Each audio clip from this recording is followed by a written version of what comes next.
Le refus, il trahit l'absence de volonté d'aller de l'autre côté de l'obstacle, par définition, mais il trahit aussi essentiellement des problèmes qui peuvent être des problèmes physiques, des problèmes qui peuvent être des problèmes mécaniques dus à la façon dont le cheval a abordé, ou des problèmes moraux. Si l'obstacle qu'on lui propose, par exemple, est trop gros, ou si l'obstacle qu'on lui propose est, par exemple, construit d'une façon qui est inhabituelle pour le cheval, ça peut aussi engendrer des refus. Donc il y a une cause physique et une cause morale.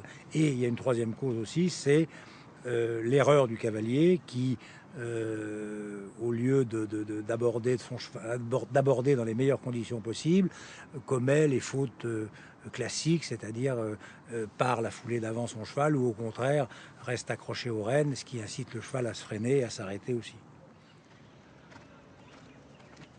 Alors le cheval s'est arrêté, je pense parce que le cavalier a gardé une main un petit peu forte, c'est-à-dire que la main du cavalier était un tout petit peu trop ferme, ce qui a occasionné ce refus. Un petit peu en avant dans le tournant et bien patiente à la sortie du tournant, Sandra, bien patiente. Ne te jette pas en avant, bien patiente.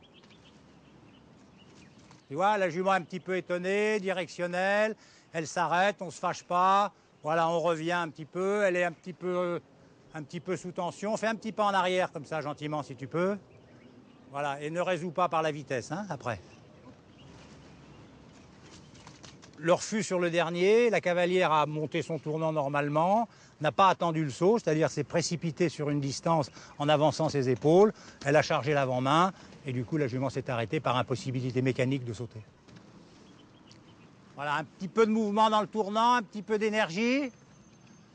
Puis là, la jambe un peu active sans bousculer, active dans ta jambe. C'est très bien.